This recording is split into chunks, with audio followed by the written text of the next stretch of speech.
position y'abayobozi barimo rero Perezida wa Rayon aravuga ngo uyu mutoza tugomba kumusezerera tukamwishyura akigendera ntacyo tuvugana nawe nagende. Prosper akamubwira atoya Perezida ati umutoza siwe kibazo, ikibazo n'abakinnyi batari ku rwego badashoboye. Tade akagaruka akamubwira atako Vice Perezida Prosper abo bakinnyi uvuga badashoboye abenshi si abakinnyi yifatiye ubwo yaturangiye, siwe wemeje kuyata adaciye muri test, siwe wemeje ntarindwa adaciye muri test, siwe wemeje agenda amutonde atese niba ariwe wiguriye abakinnyi akabazana kanga abandi bari ngo bakaramoko n'abandi banyuze muri test, ati ninde ugomba kubazwa umusaruro muke wabo ko ari we wabiguriye atagomba gusezererwa. Ikindi aravuga ati abakinnyi ntibakimushaka, abakinnyi bose niyo tuganira ntibamukunda, imikinire ye bavuga yuko badatorwa ikipe itagenda. Atese urashaka yuko tumugumana gute niba bisaba kumwishyura miliyoni 15 zingana n'amezi 3 ye y'umushahara, kuki tutayama akajyana n'umwungirizo we bakagenda. Gacinya sinabashije kumenya uruhande ariho, ariko iyi nama iteganyijwe uyu munsi iraza kuba irimo icyo bitavuta ni kuvute, kuko avuga ko Prosper nk'umuntu wazanye afahami ya Rotfi avuga ati biri no mu nshingano zanye nka Vice President ushinzwe tekinike kuba nafata icyemezo ku mutoza niba haguma cyangwa agenda. Prosper ngo yiteguye kuba ari kuri defensive avuga ati ya mutoza si ikibazo tumahandi mahirwe guhindagura si byo byubaka. Ati n'abandi bagiye abantu aho batukavuga ko ntacyo bashoboye, ati reka tumuhigiye match 5 nago zidefinisa ubushobozi cyangwa ubuswa bw'umutoza. Undi President nawe Tade ati nkurikije ibyo numva n'abakinnyi nawe ngari kuri defense ravara ati miliyoni 15 tuzimuhe agende. Gacinya ube hagati y'aba bavandimwe uganire igipfura gitore umva ibitekerezo nawe ubafashe kuhugiraho bahuriza ubundi muri Rayon Sport. Inkuru irimo Ruvuyanga ku munsi w'ejo ntabwo abantu bagombaga guhura mu nama uko ari 5, hari abatarabonetse biba ngombwa yuko yemeranya ku inama bayisubika bakayishyira uyu munsi. Abo bantu ni bande? Urese arafite izihe nshingano, barahura bafite izihe position. Uwa mbere ni Perezida wa Rayon Sport birumvikana Tade agomba kuba hari. Uwa kabiri ni Vice President ushinzwe ibya tekinike akaba ari Prosper. Uwa gatatu ni Gacinya Chance Denis akaba ari umujyanama, si byo cyo post afite. Uwa kane ni wo bita Irambona Eric akaba ari we ushinzwe ibijyanye na administration muri Rayon Sport. Hanyuma uwa gatanu ashinzwe finance akaba yitwa uriya mu mama yitwa Liliane. Urakoze cyane ku munsi ugangura ngo uyu munsi barahura.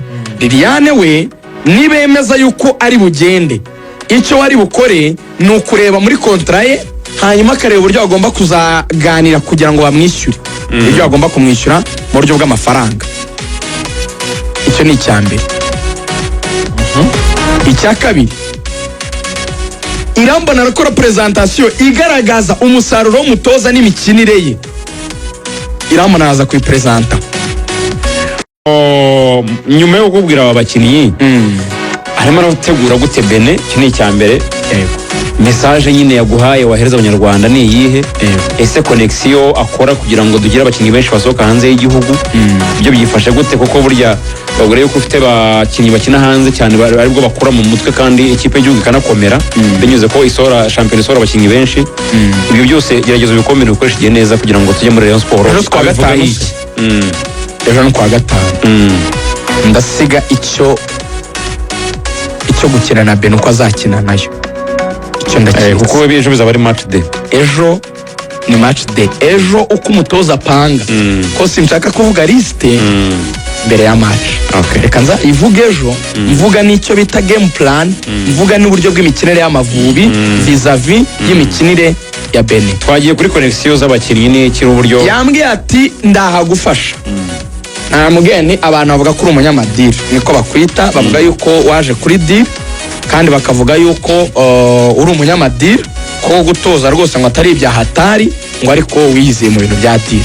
Tanyese ibintu nk'ibyo abati mu papa sinzi nibutse no kumubaza akandi kantu bavuga ko ngo iyo ahamagara abakinnyi nyine ashakira amakipe. Yabanje arambwira ati ni icyaha gufasha umukinnyi wa equipe nationale kubona aho akina.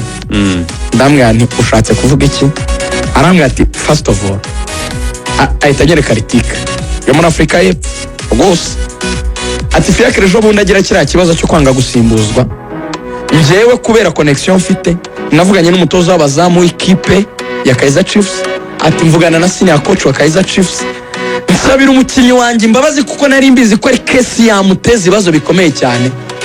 Nkora ama connection muri media muri Afurika y'Epfo, mbasha gusobanura ko ibi bintu bishingiye ku bijyanye na passion n'inyota y'umukinnyi kurenza uko byakwitwa indiscipline kubera pressure yari muri Afurika y'Epfo afana wa Kaizer Chiefs. Ati mbasha guhosha uwo muriro muri media ndetse no muri kampu ye mu batoza be, ati umukinnyi wanjye mbasha kurekipera confiance ye, nabo bamugira amagambo meza, nongera kumwakira muri equipe nationale ameze neza. Ati nakoze neza nakoze nabi. Ndavuga ni karaba nawe wakoze neza.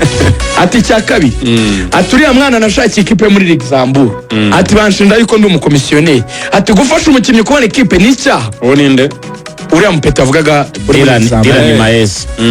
Ati se iyo muhaye ahantu ajya gukina mba ngize nabi, ati mbikoreye ndetse ati mbikore umunyarigeria mwene wacu. Ndavuga ni cyo ndumva atari icyaha. Ati muzika ninjye wajyanye Biramahira Bedi muri USA Marge, ndavuga niko hari fununu zivuga ko hari undi muntu wabigizemo Biramahire na Niseti. Ati bimeze bite ko bavuga ko ari undi? Arambwira ati rero ati hano mufite akantu, ati nabayeho muri Kongo ntoza batema pembe nabaye imyaka itatu, ati mufite akantu kameze nk'akabakongomani, ati abantu barikina kandi batarakoze ibi, ati ibyo ninjye wabikoze ndamuguha umwibarize. Nasanze n'umwana we yari yaje kumusura, Abed afite umwana mwiza cyane. Abed Jean yanakoze n'ubukwe, koze na mariage civile, yavuze ko itagomba kurimo umusirikare n'umwe. Anyereka abakinnyi batatu bro bo muri Azerbaijan barimo wa musore twari twakunze Mikels, uzi ko ari batatu yari yahamagaye se ateye ubwoba. Bamwe bavunitse mbere, yari yarakoze amakoma atatu baremeye gukina u Rwanda n'u Rwanda rwiteguye kwa ibyangombwa n'abakinnyi batatu. Niba ari igihugu gikomeye mu mupira kiri kuzamuka neza muri ibihugu byo muri Europe de l'Est, Azerbaijan iri kuza ko ni mujye reba nko muri Champions League ni batatu, mutegereze batatu Champions League bakomeye cyane, batatu bakomeye bakina muri ibihugu byose byitwa ngo birakomeye mu mariste yabo. Nta gihugu kidafitemo umukinnyi wo muri Azerbaijan ukina muri champion ya Azerbaijan, ibihugu byo muri Afurika. Rovuyanga na majeni aba bakinnyi uri kumbwira niki kigaragaza ko ari we wabashatse. Yumiwe mundi bimenyetso ajya muri telefone, afite telefone ebyiri, afite telefone izi zigezweho nyine z'ama iPhone 10 na kangahe, akajya n'akandi kaza nk'aka iPhone 6 kake tumwe twakira ajyamo cyangwa nka 8 gato cyane ajyamo, mbona arabinyeretse aranyereka bavugana n'abakinnyi na wa mukinnyi avunika yamwereje voice note arayinyumvisha, mbona na texte z'abandi nabo bagiye bavunika, arambwira ati ibi bintu byishe uko napangaga gahunda zanjye, atari ka abakinnyi ngiye kubasigira cyangwa ngiye kubaha igihugu. Ati se ni bibi? Tangana ibyo ntabwo ari bibi, kudushakira abakinnyi ntabwo twabiguhora. Arambwira ndamubwira nari kubagushinja kurya winjya uroye, nacyo kibazo cyawe ufataho. Arambwira ati aba bana hari n'igihe federasiyo bahamagara abo dusezereye ntiba amafaranga yo kubaherekeza, njye ngakora mu mufuka abaha amafaranga yanjye. Arambwira ngo ndeba mu maso nkubwire, arambwira ngo imyaka nkoze n'ahantu nakoze muri za FIFA n'ahandi anyereka ibintu ari kuvuga bawenga bicaye aho ngaho bari mu bintu ngo by'amahugurwa ya FIFA, ngo ni instructeur buriya muri FIFA, anyereka amakonekisiyo y'abanyamakuru afite ngo yakora punditri n'ibiki n'ibiki. Arambwira akoresha akajambo k'igiswahili ngo njye ntabwo ndi muri ba bagabo bavuga ngo saidia papa, ndi umusilamu mutazanansuzugura munsuzugura, hata aba bana ndabasaba ikibagira iki, aba bana bejo bundi ati muzi imyaka myinshi kariyeri professionnel, ati shobora gusaba umukinnyi amafaranga kuko ndabizi neza ko ejo azanisuzugurira, ati ufite uko mbayo, mfite famille yanjye, mfite ubuzima bwanjye. Ambwira ikintu gikomeye, mbaza na Eric arakinkonfirimira, nanze kukivuga Amavubi atarakina, nzakivuga match ya Afrika y'Epfo irangiye. Kigaragaza ko uzakinyibutsa, kigaragaza ko iby'amafaranga ngatabiriho. Gahunda yo wakoze cyane kuri ndumva bagize uruzinduko rwiza rw'akazi. Izakomeza ku munsi w'ejo tujya mu kibuga.